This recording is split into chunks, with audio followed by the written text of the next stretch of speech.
Presented by GhostBed.com. Yeah, welcome to Drinkin' Bros, kids. Starting to get the voice back, Dan. A little bit, yeah. A little bit, getting up there. People love that. Yeah. You got to keep people really do love that. You got to keep it coded. I know, constantly. Look, kids. One of our very vodka, by the way. Are you? Yes. I got a little something in there. Yeah. A little whiskey in there. Yeah. Trying to warm up the old voice. Make sure. Over the holidays. One of our favorites is the Babylon Bee. They're on the verge of cancellation the same way as we are. Today, we've got the two editor-in-chiefs from Babylon Bee, Joel Berry and Kyle Mann, to discuss. I think it would be editors-in-chief. You pluralize the first word. Do you really? Yeah.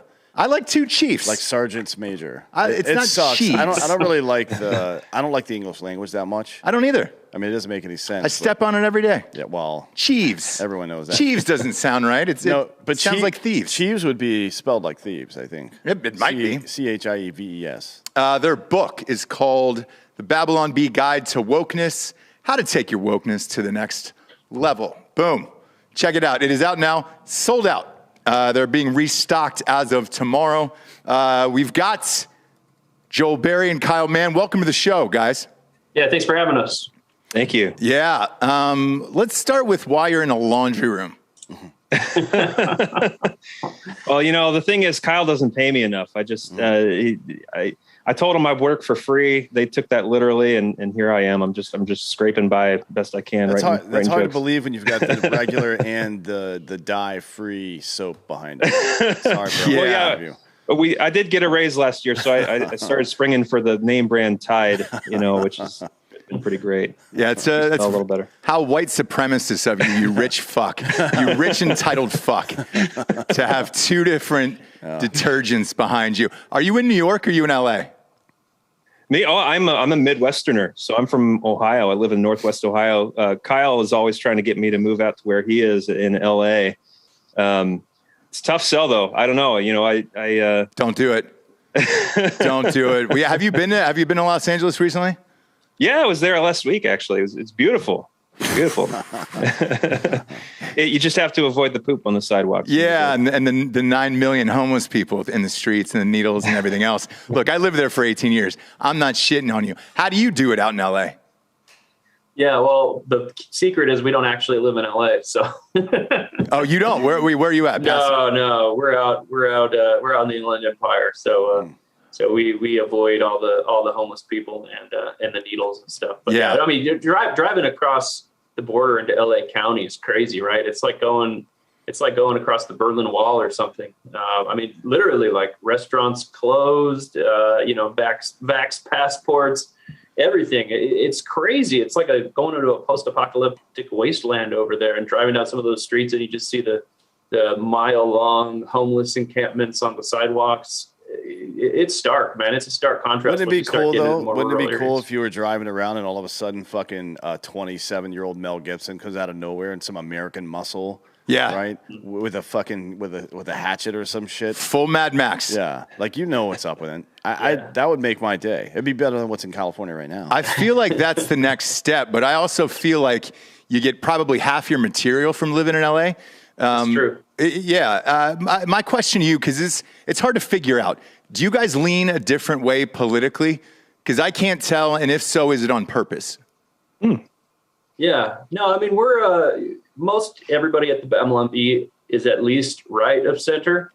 We obviously have a wide range of perspectives within that. People who are more politically engaged, less politically engaged, more libertarian, less libertarian. That's kind of the main debate within the Babylon Bee is guys who are hardcore liberty guys and guys who are more kind of traditionally Republican or conservative. But I mean, the Trump era just realigned so many things, Yeah. I never voted before. I was always kind of politically disengaged and cynical about everything until Trump ran for re-election, So I don't know. It does seem like there has been a massive realignment, even among us on the right. Well, you know what the good thing is that there's still that debate happening rather on the right, and it's not happening on the left. It's like it seems more akin to like an ostrich. I guess traditionalist Democrats have their heads buried in the sand, right? They're just trying to pretend like the progressive movement doesn't exist. take what you can from their base, but pretend the rest of it doesn't exist, so you don't have to deal with those people. But now they're all mad because you told them you were going to do a bunch of shit and you didn't do it. You know what I mean? Yeah, it seems like a party split in two, where the Republican Party knows exactly what it is. Whether or not that's good or bad, who knows? I wouldn't go that far. I think the Trump side of the Republican Party, if you even want to call it that, the Republican Party is at war right now. Yeah. And they don't know who they are or what they're supposed to do. But the thing that I was going towards is that when you're having a good discussion where people can be more or less honest about things, you're going to get irony, and irony turns into dope-ass memes. Yep. The left can't meme for shit. It's all like pointed and mean-spirited nonsense, and it's not funny at all. It used to be the opposite. The left used to be really good at making funny memes, and now they're just all the Bush memes in the early part of the internet were fucking dope. Yeah. Now it's just like jib jab and shit like that. It was hilarious. Which is why you guys are on fire. It's one of the first things I read, and I can't wait for it to pop up in my feed, is whatever the next Babylon Bee story is going to be. How do you guys come up with that much content on a daily basis? How many people work there? It's all those Tide Pods that Joel eats. That's the secret. Yeah. So no, we have, so me and Kyle, you probably write the lion's share of the material. And then we have 7 or 8 part-time writers who kind of all around the country who are always pitching. We'll also write articles from time to time. And it's really just, we don't know a day ahead of time, usually what we're going to be writing. We're waking up, looking at the news, trying to kind of get a sense for what the news cycle is going to be talking about, what's going to be big, and then just start riffing. So, I always say the key to writing a good joke is to write a lot of bad ones. So, for every headline you see on the site, you'll see, 40, 50, 60 headlines that we end up putting in the trash. And the good thing is we're never lacking for content. The world, the insanity of the world is always giving us something new. Yeah. And look, doing a daily podcast here like we do, I find myself doing the same thing. I wake up, I read pretty much everything under the sun, cherry pick what I want as far as the best topics and what I think our listeners will be interested in, and then kind of go from there. But you're right. Every morning you wake up, there's something new that you could absolutely derail. This morning, for example, was the Golden Globes. They're sitting out all of 20. They're not even televised this year, but they still decided to have it. They came out with a list, and they're just going to ship them through the mail.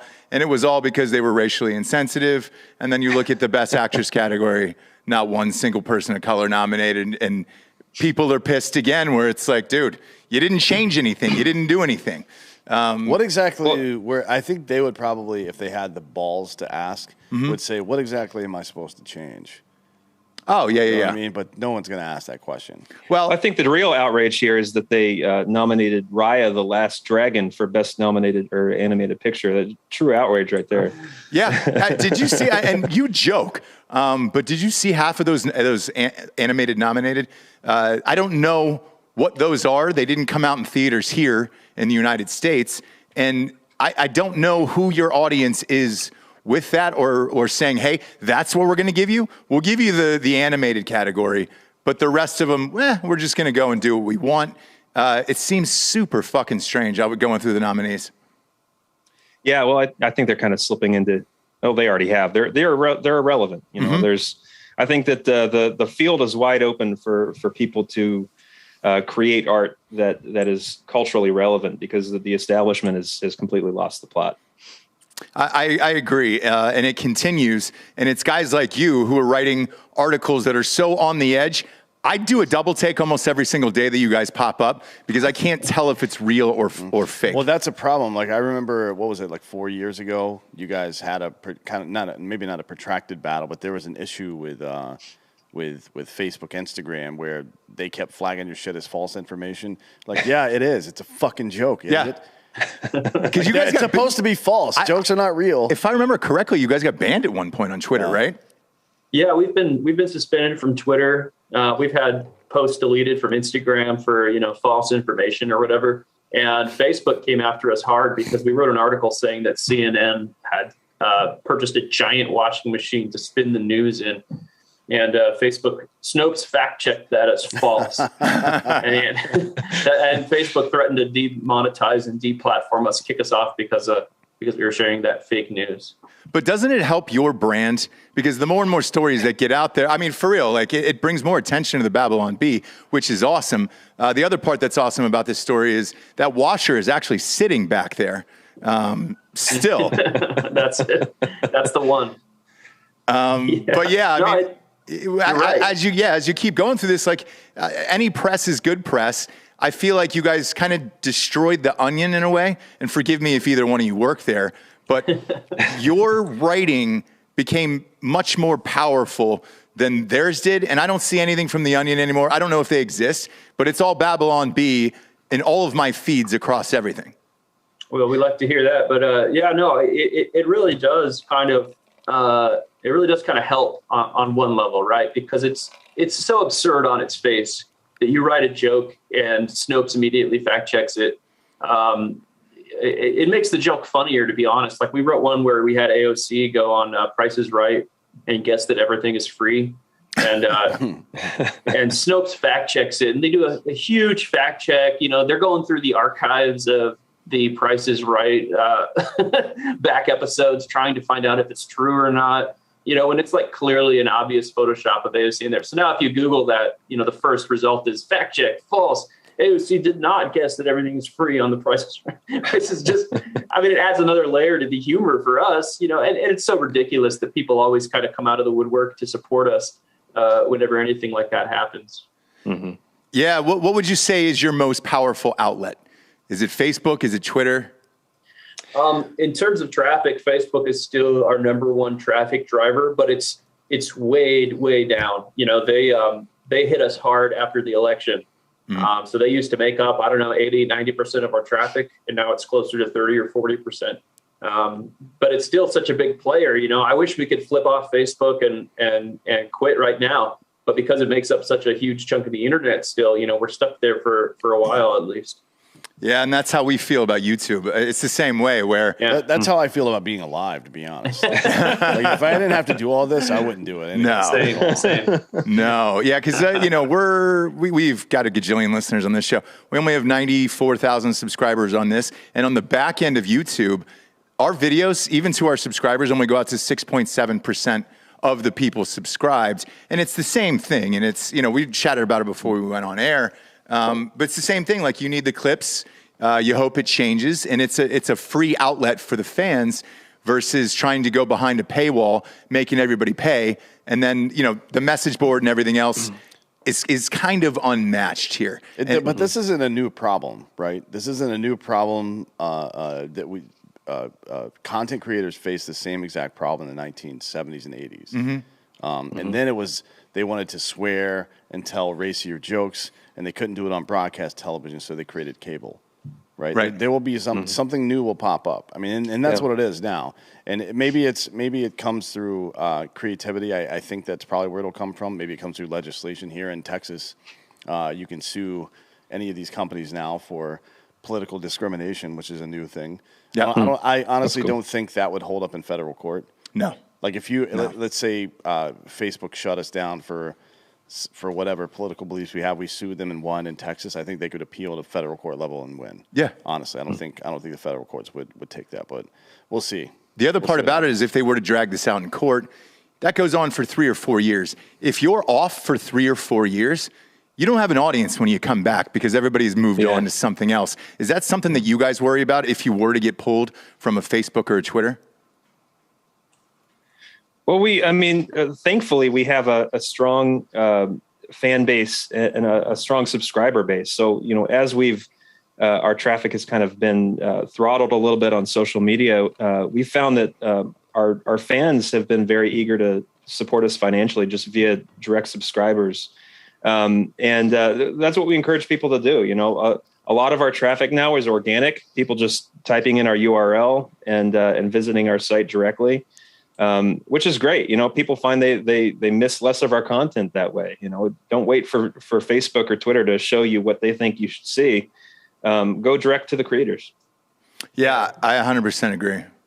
Yeah, I think though there is, you know, obviously like people pour out their support for us when stuff like that happens. But I think long term, it would obviously be bad to get kicked off of Facebook or YouTube or Twitter. Like, we want to be in those spaces because that's where people are. That is kind of the public square. And yeah, you know, if Facebook banned us today, we'd get an outpouring of support and financial support from directly from subscribers and contributors. But, you know, going forward a month, 2 months, 6 months down the road, people are going to, you know, the brand just slides into irrelevance, you know, because people won't even know we exist anymore. And we already get that. You know, we'll share a post and someone will comment like, I didn't even know you guys were still around. I never see you in my Facebook feed, even though I follow you, you know. We have instances, we have 1 million plus followers on Facebook, and we have instances where a post gets seen by 500 people. You know, it's insane. It's insane the amount of, I don't know if it's shadow banning or just kind of suppression of the spread of those shares, but it's pretty bad.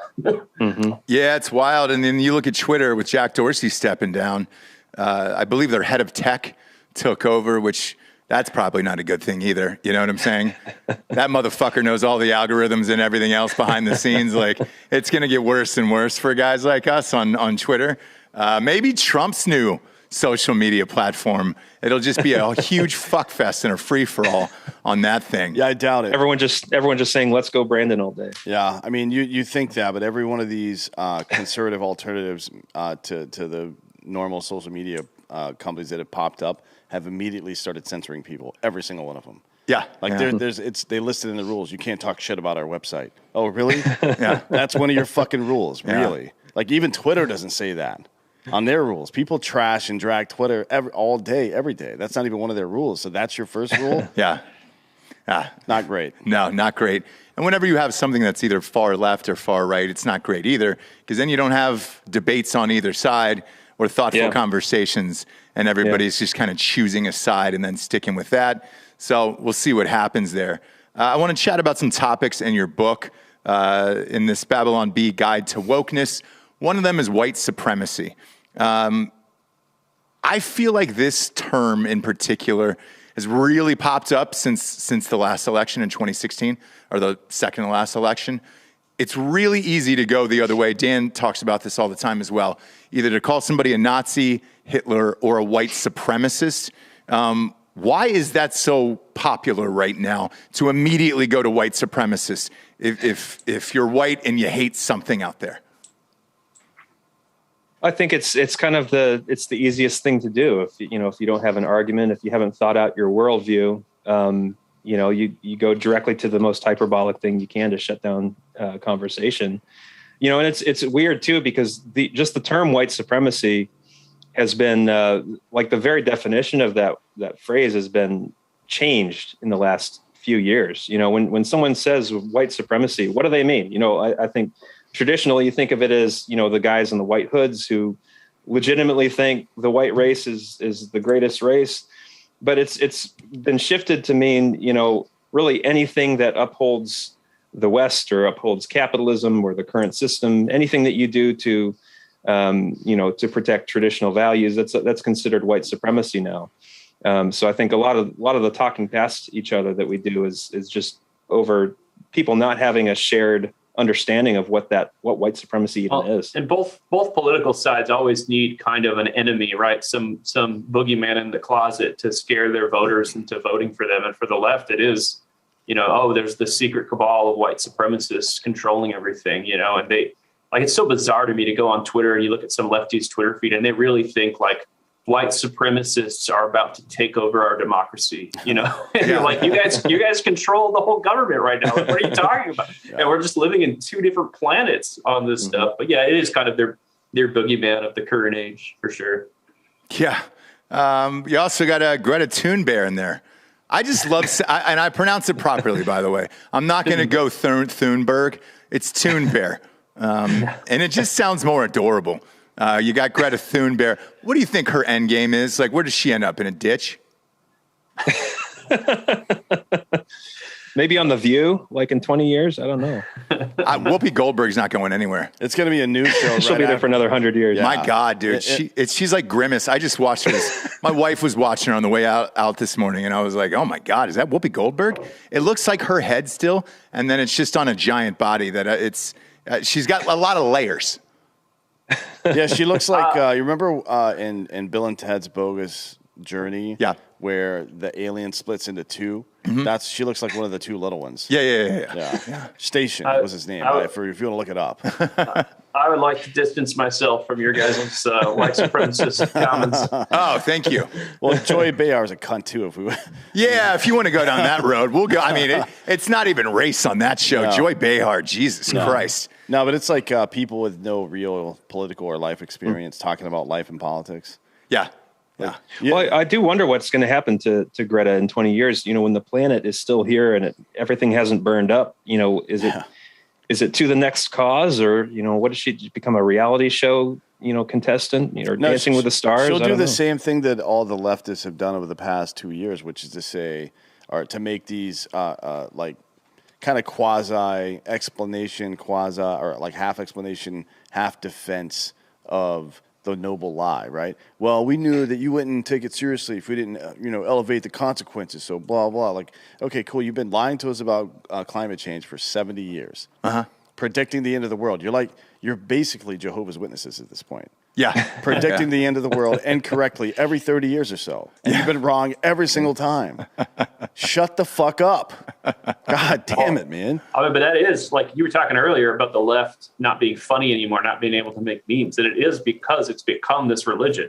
That is why they can't laugh at themselves. They have they have their path to salvation. They have their failed doomsday prophecies. They have their moral judgments about everything. I mean, they really are kind of the religious right, just a parody, mirror image of that now. And that's why they're so bad at humor. They can't laugh at themselves. We at the Babylon Bee, we're on the right, but we make fun of ourselves. It's important to be able to do that. They can't, because for them, it's a religion for sure. You have to be able to make fun of yourself, because that is the inoculation to stupidity rising within the ranks of whatever belief system you're in. There will always be at least one or multiple people who take it a little too far, and you're like, all right, bro, calm the fuck down. Yeah, exactly. We're having lunch here. Just shut the fuck up, dude. But if that part of the conversation doesn't happen, then that idea metastasizes. So I remember back in the 2010, the mid 2000s through the mid 2010s, the word racism changed in definition from meaning what everybody on earth knew it meant at the time to a confluence of power and racial prejudice. Like, no, racism is racial prejudice. That's what it is. Like, you want to take systemic racism as you defined it and make that racism now. That's not the case. That is not the case. It's not the case. And that's how you do it, right? I mean, Frank Luntz on the right is really good at doing that too. He's really good at taking ideas and shaping them into little bite-sized pieces so people can, one, to fit his narrative, but also two, that people can consume them, because people are fucking stupid. Yeah, and I mean, look, even me, like, I'm on the right? And I look at the insurrection thing, and I thought it was fucking hilarious. Like, the guy's going through with the Viking helmet on or whatever. But I also thought that you deserved to be arrested and serve fucking jail time. You stormed the goddamn Capitol. What did you think was going to happen? Now, most of them are shocked at getting jail sentences. It was like, you walked out with the fucking podium. You took a picture, and Nancy Pelosi's up. What did you think was what was the end game there that you thought was going to happen? And if you can't make fun of it, then you lost all hope as far as comedy goes. And I'll say this, if you're able to stop an insurrection by simply asking people to go home, then it wasn't an insurrection. Yeah. They stayed within the lines. They stayed within the velvet ropes, for Christ's sakes, most of them. It's just a bunch of dumb hillbillies. Yeah. That wanted to fucking take selfies inside the Capitol building.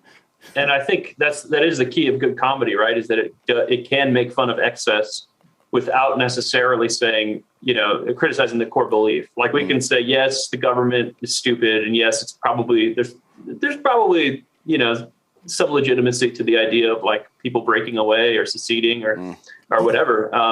But you can't also say, like, those guys trying to climb the wall outside the Capitol building, and falling down.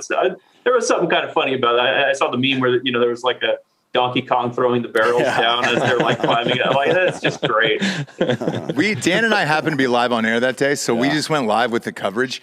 We were on for, I think that show went like 5 or 6 hours. I haven't laughed that hard I think Schindler's List was the last time I laughed that hard, like just out loud for that. Oh, so I wanted to get you. I wanted to see your head go down there in the laundry room. I wanted to see full shame. I'm glad I got that from you. No, sorry, but my audio feed That'll be the thumbnail. Yeah, exactly. No, but like for 5 or 6 hours, you're sitting there in disbelief, but you're also laughing where you're just like, holy shit. The guy is painted like Braveheart and he's got a Viking helmet on. This is awesome. Like, this is what you hope for in a movie that would never get produced in Hollywood. And it did. Well, and it's great too, because so many people were just horrified and just wringing their hands over it. And that's the way a lot of people react to the news these days is, there's so much to be horrified and outraged at and so much to wring your hands over.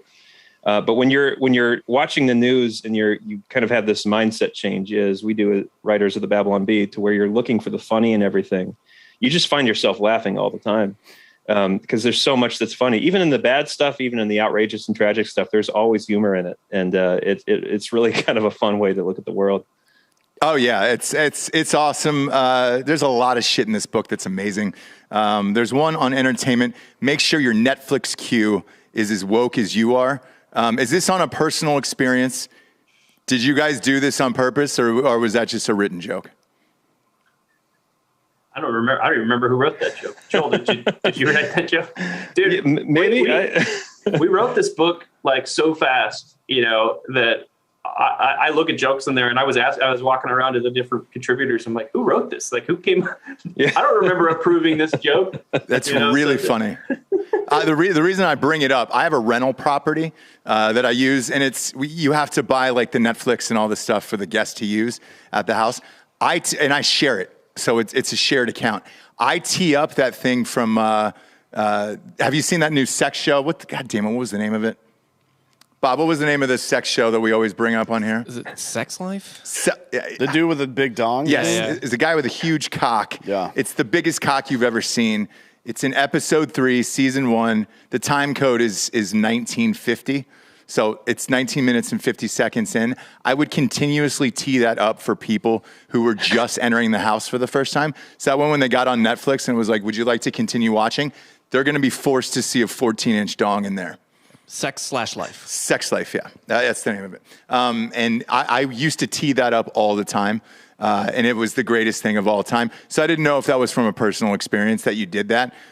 But we love to do shit like that where you just leave it there and you're like, Jesus Christ, who was the last person in this house that was watching this and wanted to see the 14-inch dick? Are you? Well, I share Kyle's, I pirate his Netflix account and he's always watching that woke stuff. So, I kind of draw inspiration from that. Are you going to stand by your comment that is the greatest thing of all time? Yeah. Yeah. Male nudity. So we don't know each other in real life. Nothing makes me laugh harder than male graphic sex scenes and male nudity on screen, to the point where I just bought Peacock, which is the worst goddamn app of all time. And it's completely pointless for one thing. MacGruber is coming out on Thursday. I saw I watched Battlestar Galactica on there. So, oh, you do? Yeah. Yeah. But that's about it. And you're right. The app sucks. App sucks. It's terrible. But Will Forte just did an interview, and he said half of the show for MacGruber, because they brought back MacGruber and made it into a TV series, half of it is male nudity.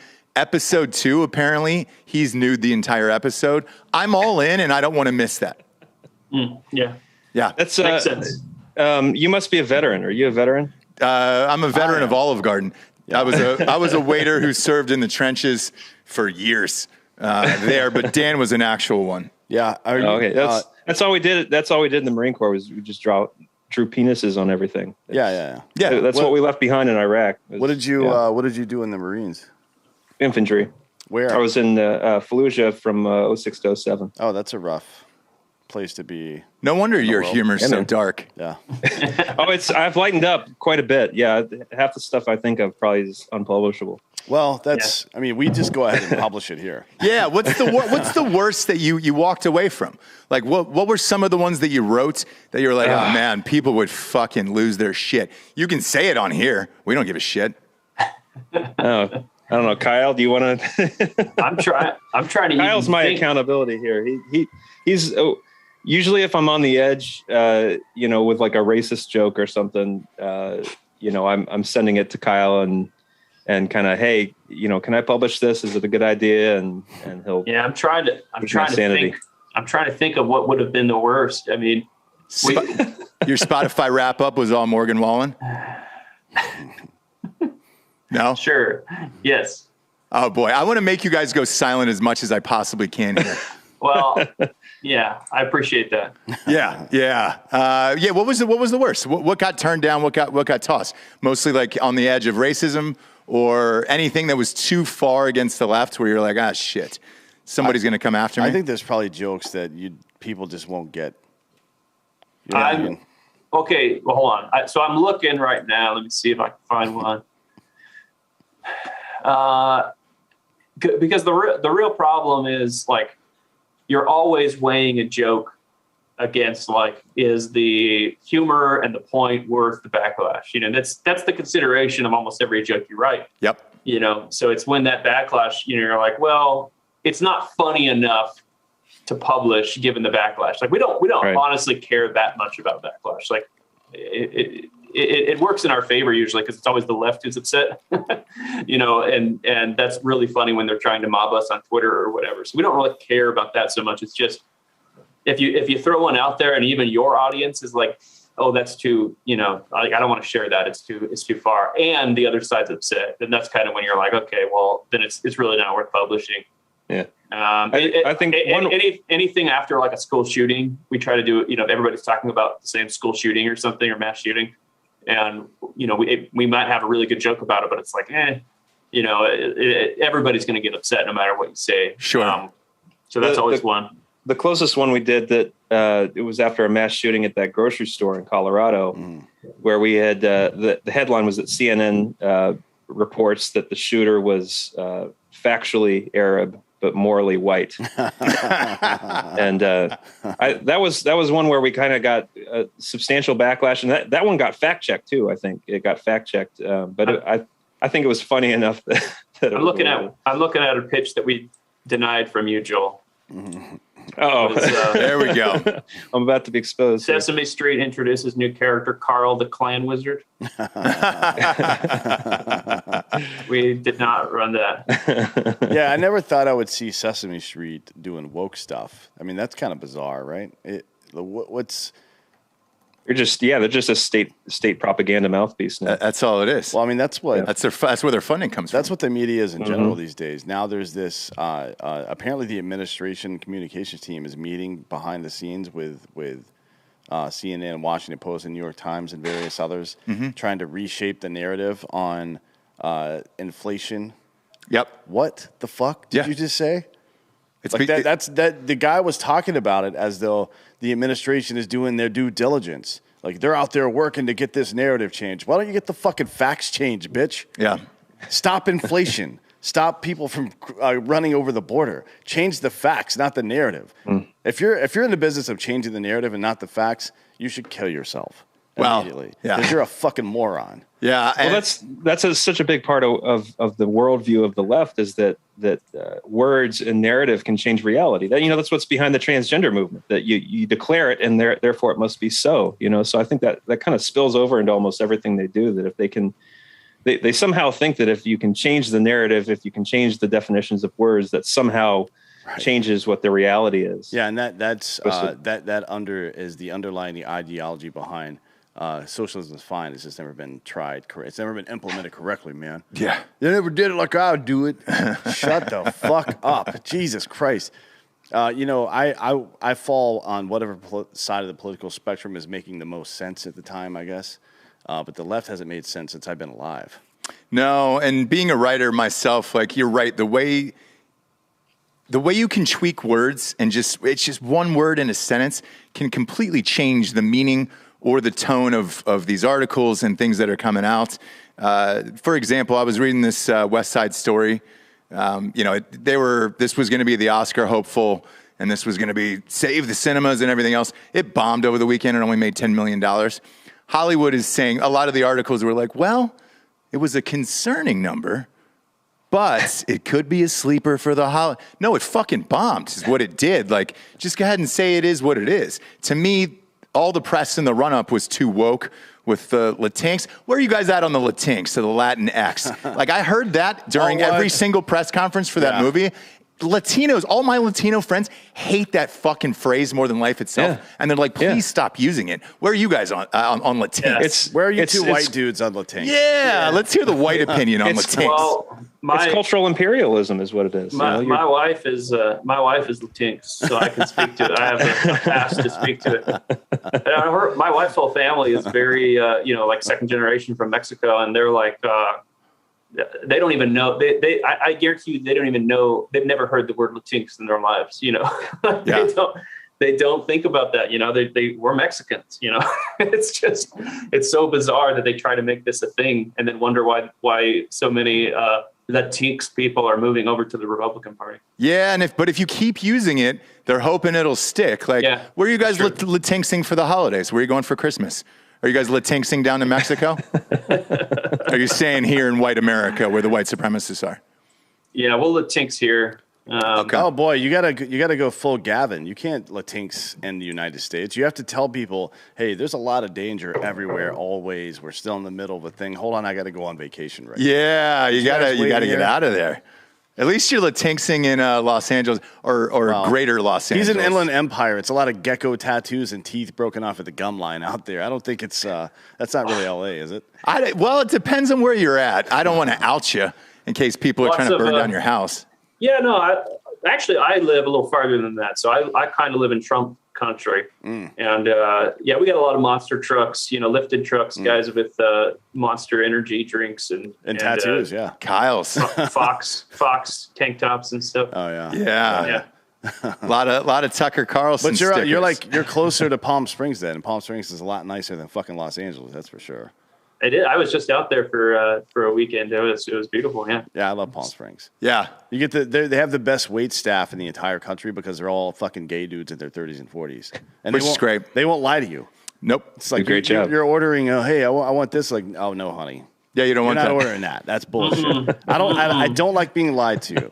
And I don't care what the person does in their free time, provided they tell me the truth. Best drugs, best parties. Drugs, and best head. Well, am I allowed to? Nope. Did I take it too far on that one? Okay. I mean, it's not too far for you. No, it's not at all. Too far for the rest of us. Yeah, we would not publish that on the Babylon. No? It's like a fucking review of Palm Springs waitstaff. They suck the best dick. Everybody knows it. Tell me they wouldn't go through the roof, though. Their Yelp reviews. Love that shit. Yeah, their Yelp reviews would be through the roof. Gay dudes have a pretty good sense of humor. You don't see them getting butthurt too much. Well, maybe the next day. But I mean, if you put, hey, best Coke in the biz, go to, the Olive Garden off of 29 Palms or whatever it is. I don't think you're good there's to go. an Olive Garden in Palm Springs. They're everywhere. They're everywhere. Is there? There might be. I don't think so, though. That's a big boy chain. There is, right? Yeah, I think so. Hop up, fact check that. A guy. Palm Desert, yeah. Palm Desert. Look at that. That's close. That's not Palm Springs, though. Palm Desert, California, yeah. Yeah. Let's go there. Right out by Coachella. Let's make that our fucking annual company outing. Oh, yeah, it'd be great. To go to fucking Olive Garden in Palm Springs. Or the one in Times Square is the best. By the way, I've been there numerous times. Now you have to have a vaccine passport to go there now. Oh, yeah, you do. It's true. It's true. Let me ask you this. Speaking of Coachella, I was reading about Travis Scott got denied. He wanted to do it for free today. Have you guys done a Travis Scott Astroworld article yet, or is that too far? I think we had a few pitched. I don't know if we ever I don't think we went through with any of them. Yeah. Yeah, the reason I ask is Hulu raced out a doc about 4 or 5 days later. I don't know how they got the footage or what their editors were. Oh, yeah, I saw that. If they all just gave the editors meth to pump this thing out. It was out less than 18 hours, and then they ended up pulling it. It's a huge story because he's losing all of his sponsors. He just lost his seltzer, which is good for us. Sorry, but we've got a seltzer coming out, Hard AF Seltzer, coming out next month. Is that a conflict of interest? I wouldn't want to get into, congressional territory. Obviously. Where 75 of our Congress people own stock in either Moderna, Pfizer, or Johnson & Johnson, for example. Well, that you guys go down. You guys go down that rabbit hole, at least. You talk about COVID and the vaccinations. Do you find that there's COVID fatigue just in writing about it anymore? Oh, yeah, for sure. Mm-hmm. Yeah, it sucks. It sucks that, we used to be able to just tell very general jokes about life. And everybody, now, because everything's political now because of this lockdown, that, you can't just tell an ordinary joke without people kind of thinking about the vaccine angle or the COVID angle on it. Everything's been politicized, and I think that's bad for comedy on a lot of levels. I mean, we tell a lot of political jokes, but it sucks to not be able to tell a joke. Here's an example. We have an old joke that we told that was like before the pandemic that was CDC confirms that kale is still disgusting, and it's just a classic, it's not a joke about the CDC. It's not trying to make any point. And now when we like repost that joke, get people going, well, actually the CDC doesn't know what they're talking about because of COVID, and they wouldn't say that. And so now because the CDC has been politicized, you can't really use that joke anymore. There's so many things you can't use as vehicles for just good comedy anymore because everything is so political. The pillow you sleep on, the kind of beans that you eat, everything's political now. It sucks. Yeah, you guys are my pillow guys, I imagine. Yeah, I actually didn't like it. They said Mike Lindell sent us a sample. And it was too lumpy. I didn't get the hype. Well, you got to go to ghostbed.com /Drinkin Bros. Yeah, those are the best mattresses. I swear to God, they got pillows in the pillows. biz. We have I fell right into that one. Yeah, you did. Well, I wasn't doing that on purpose. I just think Mike Lindell is one of a lot of people who are basically swindling the right because of how crazy the left is right now. Like he's basically what's wrong with everything. His sales are still monsters. Yeah, he's got these ads running on Fox right now, and he goes, "I've been a victim of cancel culture, and so have you." And there's like he's sitting on a golden throne and shit. Like, all right, cool, Mike. Yep. Sorry about your bad luck, buddy. And he's running. We had some fun with that during the. I mean, we talked earlier about kind of like how comedians have this role of mocking the excesses on both sides, and we poked fun at Mike Lindell a little bit. Over the last year, but don't get me wrong. If he were to call us and say, "Hey, I want to sponsor you guys and give you $1 million to sell my pillows," we'd be like, "Okay, where do we sign?" Yeah, is there a dollar amount for you guys? Like, has there been any buyouts where you're just like, yeah, fuck it. What's your number? What's your number to not care anymore and just publish anything you want? How much would Nancy Pelosi have to pay you? Yes, to run her political ads. And that would be the line for me, I think. Yeah, you're a liar. I mean, are you married? Yeah. Your wife knows the line. You don't know the line. That's true. I can promise you that. There's a number. What is it in the back of your head? I don't know. Enough to retire and never show my face again, I guess would be the number if I had to endorse Nancy Pelosi. Yeah, I've got the same number where it's like I would completely disappear. I think his in the laundry room is a little smaller. It's just an upgrade of an office, just an in-house office. Get out of the laundry room. It's fine. If I can get like a nice chair, maybe I think that would probably do it for me. Is that a TIE fighter over your right shoulder? Yeah. I got that's a Lego TIE fighter and my Lego Falcon and my Lego. I was gonna call you a nerd, but I immediately recognized it, so I don't know if that. I don't think that joke plays. Yeah. It's like when you wear. It. We have like Pornhub logo shit that says Drinkin Bros on it, and when people recognize it, I'm like, "You're a piece of shit." They're like, you're wearing the goddamn. You shouldn't know. You shouldn't know what this is. You should know what this is. Did you guys go to an Ivy League school? Because a lot of some of the biggest comedy writers go to Ivy League schools. Where'd you guys go to college? The United States Marine Corps is an Ivy League school, right? Well, he went to. I didn't know if you took the GI Bill and went to school afterwards. We're just regular kind of middle class normal people. I was in supply chain logistics sales for 10 years. Kyle, you were in sales as well, and I went to a Christian Bible college, liberal arts college for 2 years, and then I was in construction sales for 10 years. Yeah. So how do you get started? Because I mean, look, there's a lot of people out there. Dan and I get flooded with these messages all the time of like, "Hey, I think I'm super funny. I love your show. I think I'm like you guys. How do I get started in something like this?" What was the big break for the Babylon Bee that really broke you guys out? And I'm sure you kept real jobs along the way before this was a full-time gig. Yeah, for the Babylon Bee as a whole, it was viral and a viral sensation overnight when it launched in March 2016. It was insane. It was something that we thought was going to be a side project, and it was instantly the creator of the Babylon Bee, Adam. It was his full-time job instantly. So I think I attribute that to both the timing. It launched right during the 2016 election, like right before Trump was a few months, I think, before Trump was chosen as a candidate. And just finding this opportunity, this really a market opportunity. And I don't say that in a cynical way, because we do believe, we do believe the things that we publish.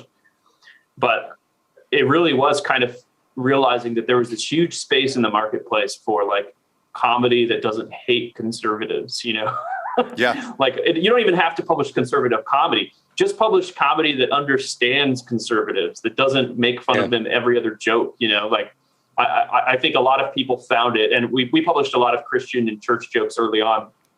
But beyond the Christian market, it was like people were sharing it, just going, hey, like these guys understand me. Like they don't think that all conservatives are idiots, in the backwoods, and they have a good sense of humor about it. So that was kind of really for us, was seeing that opportunity in the marketplace. Like there is no onion for conservatives. It's just not out there. And I think it has opened a lot of doors for other comedians and platforms to kind of come out that deliver that kind of comedy. Yeah. By the way, people in the comments are literally throwing out numbers. Somebody says 30 million to endorse Pelosi. Yeah. I do that. Yeah. 100%. I'd do a shoey out of those nurse platform shoes she wears to hobble around in, and then I'd put her dentures in afterwards. I would for 30 million. I would stack that 30 million up like the Joker did, set it on fire, and tell her to suck my dick. Right? I would not. Yeah. Nance, if you're out there, 30 mil, and I'll do it, and you will never see me again. The husband's got it. She's got it. You think she's got it too? Yeah. I wonder. Because you never hear about it, and it's probably in shell companies and shit like that. No, they're just doing it out in the open because there's no law that prevents insider trading. Nancy Pelosi's net worth is $196 million. Jesus Christ, are you serious? Yeah. Should we run? Should we fucking run? We should run for cover. Because, I know we call it like we see it. We see it on both sides. There's a guy running against a wheelchair here in Texas, Governor Abbott, Alan West. Yeah. That guy... I went to, when I first moved here to Texas, down to Austin, they invited me to this Republican, it wasn't like a donor sesh, it was kind of like a booster thing. It was which is a euphemism for donor session. Is it? Yeah. Okay. There was no they just want your money. There was no pass around some buckets and shit like that. Nobody asked me for any money, but I got to meet him and I saw him speak and everything else. And I was like, huge cowboy hat, belt buckle, boots, everything else. Yeah, he's from Florida, by the way. Yeah, I didn't know. I gave a whole speech, super Southern, that dog don't hunt. I heard that phrase maybe 30, 40 times in an hour. Thought he was full on Texas, everything else. Turned out he was from Florida. He'd won and then I believe lost and then moved to Texas. Yeah, he was, I believe, in the Tea Party movement. And I think he was one of the last of those guys remaining. Steve King pretty much evaporated all of his goodwill when he was saying weird shit. Although, it really is just a matter of your own constituency and what you can get away with. Because Marjorie Taylor Greene got elected talking about Jewish space lasers and shit. She's still fucking crazy. Yeah, why would you have a popularity contest to decide who gets to run everything? That doesn't make a lot of sense, does it? No, but hearing that Pelosi number, maybe we should just do it and get it over with, $196 million, my God. I know her husband shorted Tesla, and I believe that short call is coming up at the end of January. Shout out to Elon Musk, by the way. He got named the Person of the Year. What's your thoughts on that? Times Person of the Year, Elon Musk. That kind of makes up for last year's Person of the Year, who I think was Greta Thunberg. Yeah, Thunberg. Thunberg, yeah. Throw some respect on her name and soften up that G at the end of her name, all right? I'm from Ohio. I call her Thunberg. Thunberg. It's like an AC/DC song. She just fucking comes out on a Viking ship because she's trying to leave a small carbon footprint. No motor on the boat. She's obviously oaring it everywhere she goes. Yeah. Well, no, last year was Biden and Kamala. That's right. Was Greta the year before? Greta was before. It was so funny. They were like Biden and Kamala. They had to throw her on there. The co-person of the year. Yeah, co-person of the year. Did they meld their faces together like Harvey Two-Face so that way it was white and black? Probably. That's crazy. I wonder what they're going to do. Are you guys already prepping for the next election and things like that as far as writing-wise goes? Because, look, Biden's not going to make it to 2024. Kamala Harris, people hate her. She's going through her own crisis right now. Do you prep that far in advance for what you think is going to happen in these elections? Not really. You do always kind of think big picture in terms of like narratives and what your angle or POV is going to be in certain situations broadly. You know, when we launched, we were under Obama still, and it was the last year of Obama. And then when Trump won, we were worried like our POV has to change here because as comedians, it's like you're going against the opposing party. That works really well for comedy, you know, having Obama be in office. But when kind of your party, generally speaking, is in office, it's harder to write comedy because you can come off as bitter or, you know, just trying to preserve the institutions rather than attacking things. But it worked out so well because Trump is such a character, you know, that he was so fun to roll with the punches and play with. And because the left missed massive opportunities to make fun of him because they were too busy lecturing us about how evil he was. You know, that worked out. So, yeah, we are always kind of thinking like, okay, well, if the parties switch hands again, what's our angle going to be? You know, how are we going to continue making jokes as if conservatives are these oppressed people right now? You know, it's hard. It is interesting to think about that in terms of comedic narratives. Yeah, it would be great to have Trump back just for the sake of our jokes. I actually, you write themselves. You beat me to the punch on that one. What if he does get back in 2024? Is that good or bad for you guys? Oh, I think it'd be great for us. Yeah. I mean, I loved writing Trump jokes. I'm so sad that you know, you can't do them as much anymore because he is just wonderful. I mean, even when he like lost the election and was like shouting rigged election for a few months, you know, we had jokes where he's going door to door shouting rigged election at people because he got kicked off Twitter, you know, like it's just he's such a character that no matter what he does, there's gonna be comedy and humor in it. That's why the left was so bad at it. You know, the late night hosts, they thought Trump was like the end of democracy. You know, they were totally not self-aware about how authoritarian their own party has become.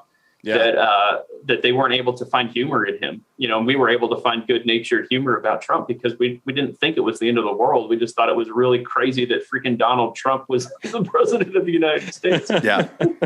I actually got making fun of Mika Brzezinski's facelift and everything. Yeah. I got one of those 90-day Instagram loss of features. I'm not sure what features it was. But it was over something I posted in, I think it was October of last year, and it was when Trump got COVID. And it was a fake tweet where he said, he was just being Donald Trump. It was just like, yeah, COVID has no chance against me. I saw the doctors. They said my body was literally designed to murder viruses or something like that. Like, obviously it's not real. And just this past weekend, they fucking dinged me on it. Really? Yeah. Then not only did they ding me on it over a year later, but it's not even real. Yeah. Like, come on, man. That dude is so. That's what I hated about his whole presidency. Is there's so many good reasons to make fun of that dude.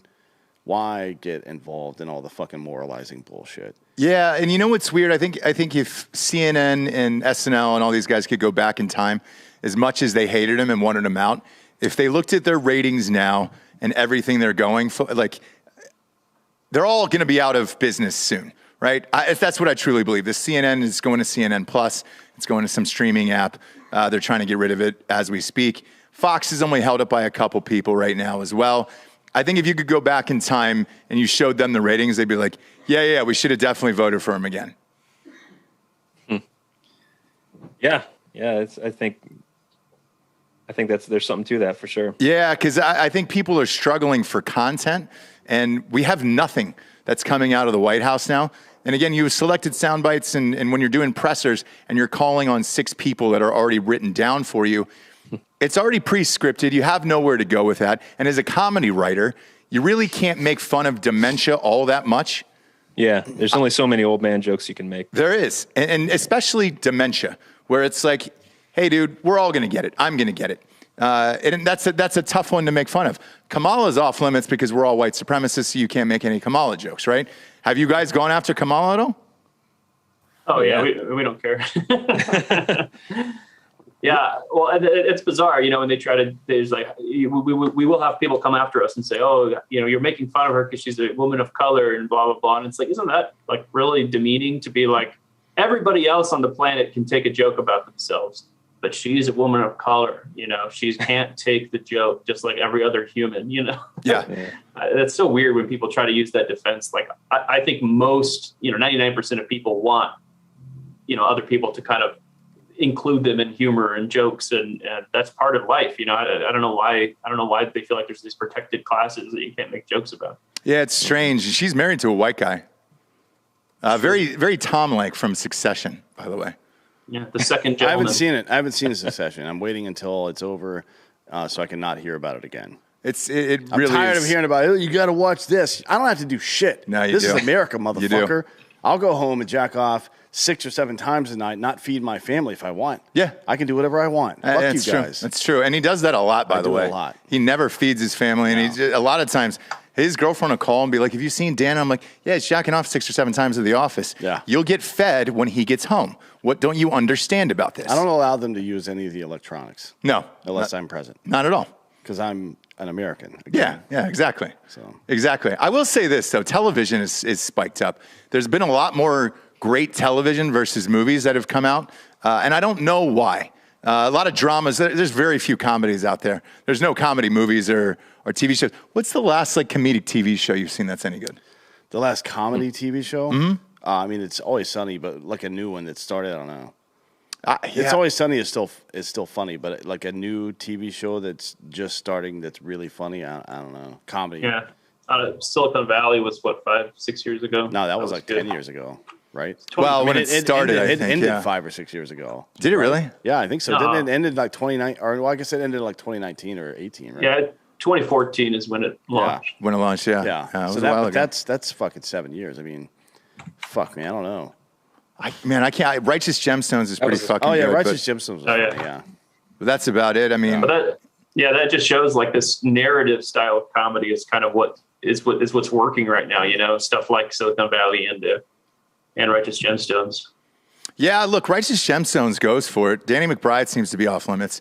I think if you start your career like that, you can be as disgusting as you want to be. Dan and I chat about this all the time. It's also really easy to make fun of televangelists and white people, which is what they do on that show. Like, there's literally no blowback for doing that. You can do that all day. Yeah, did you guys do any Osteen shit after they found that $600K in the walls? Yeah, but that was hard. We did an article where he shows up with a sledgehammer and just starts going to town. But it's how do you make fun of that?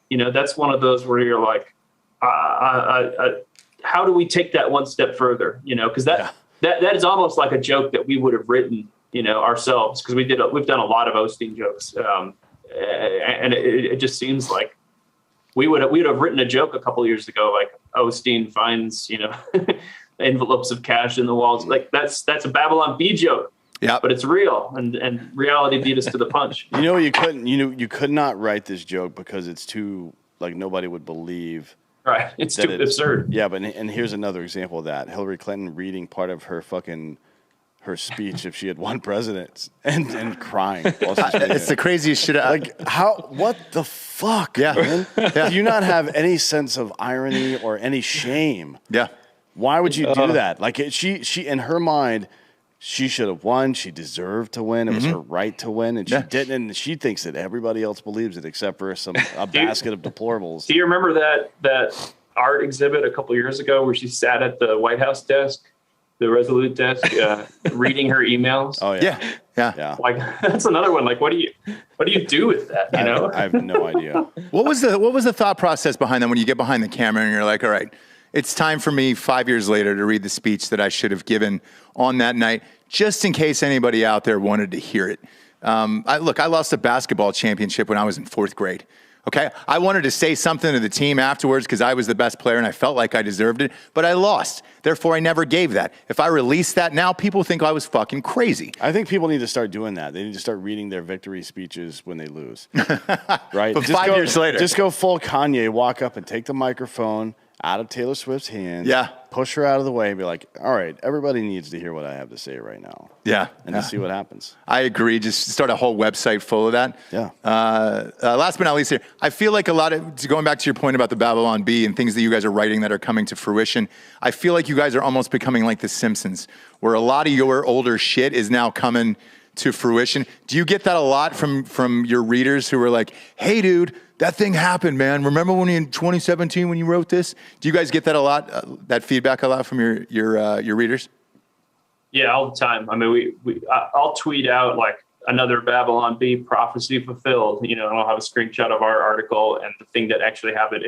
But it's you know, we're coming to this satirical convergence where it's like we'll write something and it comes true the next day. Mm-hmm. You know, with back in The Simpsons, it was like they would write it and 10 years later something would happen. Now it's like we are rapidly approaching the convergence where stuff happens. Like we wrote an article that BLM rioters nominated for Nobel Peace Prize.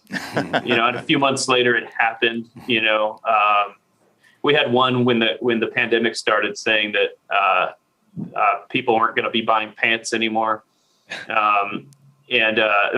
Pants sales plummet, you know. Yeah. And the next day Walmart announces like that their pants sales had fallen off significantly, you know. So there is kind of this, I'm not going to be egotistical enough to compare us to The Simpsons, you know, obviously that's legendary, but there is something to satire because we are taking real life and we are taking it that one step further, that you will have a significant number that will go that direction, especially when you're making fun of the left, whose whole thing is to progress towards the next crazy thing. Yeah, they don't. I mean, that honestly, I know Alec Baldwin is a great actor, but he could not have. I don't think any writer could have written what he said in that interview with Stephanopoulos. No. Someone's responsible. I don't know who it is, but it isn't me. He literally said those words. And then he charged a reporter the other day for following him. And he said he was on private property. He was there to visit a buddy of his, and he was on the stoop. It was in New York, and it's like, look, I lived in New York. It's a bunch of brownstones. You being on a stoop doesn't classify you as being inside the property. But the house he was at, you couldn't even make up. It was Woody Allen's. He was at Woody Allen's house, and it was like, dude, you just gave the worst shit of all time. You went through Ilaria's faking being Spanish, or you know. That whole thing, they've named all their kids Spanish names. You kill somebody with a gun that didn't really kill the person. No, he didn't. He says he didn't pull the trigger. Yeah, that's right. I'm sorry, the gun killed the person and not Alec Baldwin. Yeah. And then your first visit to a celebrity is Woody Allen's house. Just get as far. Go to fucking Finland or something and live for the next couple of years. Let this blow over. I think they want to be in the limelight for all this shit. Yeah, I think there's something to that. What are your thoughts on that washing machine, man? Well, you know, I think that's, you know, the funny thing about the way things have been, the media and Hollywood have given us, it almost doesn't matter who's in office. You know, we kind of were worried about, you know, what Trump leaving would mean for our satire. How hard would it be to you know, satirize Biden? But in the meantime, Hollywood and the media have given us plenty of material just because of their egos and their self-importance and kind of their sense of self-righteousness makes them so ripe for skewering. It's been great. Yeah, I forget who it was. I think it was the guy Andrew Doyle, the Titania McGrath account guy, that said that what makes the left so easy to make fun of is that they think they're oppressed. But they're in control. You know, it's like rich white girls that think that they're oppressed. Like there's nothing funnier than that, and that's why it's so easy to make fun of. You mean the same group of people that's ruining like live comedy shows across the country right now? Yeah. 30 to 40-year-old white women showing up, affluent white women showing up to comedy shows. You can't say that. But people won't shut the fuck up about the Chappelle Netflix special. Christ, shut the fuck up. Yeah, dude. we're all done with that. Yeah. Now's the point in the show we get to the Drinkin' Bro of the Week, which is someone who has inspired you or helped you become the person you are today. Since the two of you are the best in the biz here, comedy writing wise these days, I'm going to ask you to do a comedic figure that you looked up to growing up, or somebody that has influenced your comedy writing. Who would that be for each of you? We'll start off with you, Washing Machine. Oh man. Well, it's weird. You know, I'm a weird story because I wasn't brought up in comedy. I didn't consume a lot of comedy growing. I mean, this is maybe a whole other conversation, but you know, I was homeschooled. I was sheltered. Didn't consume a lot of media. You know, just kind of the sheltered Christian kid. I think some of my biggest influences on me comedically growing up were like the old fashioned stuff, like the vaudeville comedy and the like Three Stooges slapstick. I still to this day love just slapstick silliness. And when I can work that into my writing, whenever possible, I'm always doing that. And I think the thing about it that's attractive to me is that, it's kind of just a reminder of how silly we all are. I think good comedy can do that. And that there's shared sense of how silly and stupid and ridiculous we all are, no matter how important or sophisticated we all appear or try to make ourselves appear to be. A guy slipping on a banana peel is always going to be funny. And so I think that probably had a big influence on me growing up. I mean, since I've started writing comedy, I suppose I just kind of maybe have a natural instinct for it, but I've kind of had to play catch up, with The Simpsons, with Seinfeld, a lot of his stuff, to kind of get a sense for understanding the mechanics of what I'm doing. So Seinfeld's a big one. The writers of The Simpsons are also big. Conan O'Brien, I one of all the late night hosts, I really do appreciate how Conan O'Brien has stuck to entertainment, while all the other late night hosts have really just gone into politics. And so I 100% agree, by the way. He was my favorite in late night and probably the best writer. He was also a writer on The Simpsons. That was his first job. Yeah. Brilliant writer, yeah. He's the best writer out of all those guys in late night as well. Yep, and he doesn't take himself too seriously. He's always kind of willing to be the fool in the room, even though he's really quite a smart, brilliant person. He always kind of plays the fool for the sake of comedy, and so that's something really to be admired, I think. I'll go with Christopher Guest, who did all the mockumentaries like Spinal Tap. Huge fan. Mighty Wind, Waiting for Guffman, Best in Show. Growing up, I think that was kind of one of my first introductions to satire, especially this dry, good-natured satire that presents itself as real and then also has a real love for the subject matter. Like you look at any parody of like heavy metal bands and it's always just stupid, satanic, all this stuff. And you look at Spinal Tap and they actually like created a pretty good metal band to parody metal bands. And same thing with Mighty Wind and folk music. Like it really taught me that you do have to have an appreciation or at least an understanding of your subject matter in order to make fun of it. And that is the problem with comedy from the left and from the right. A lot of times nowadays is that you're just kind of making the straw man and then making fun of it. Yeah. And it's great that Spinal Tap, Mighty Wind, all those, Christopher Guest is always able to kind of really understand the subject matter. And you can tell that they actually appreciate it while they're satirizing it at the same time. Mike Judge is another good example of that. Yeah, absolutely. Yeah, he lives here now in Austin. Does he really? Yep. Yeah, with Christopher Guest, all of his characters are based in some form of reality, which that's what I love. I grew up watching every single thing Christopher Guest. I mean, people are still saying cranking up to 11 to this day. So I think his movies will live on for a very, very long time. Gentlemen, this has been an absolute pleasure today to have you on the show. For everyone out there, the book is called The Babylon Bee, The Guide to Wokeness. Joel and Kyle, we appreciate it. Thanks for spending the time on Drinkin' Bros podcast today.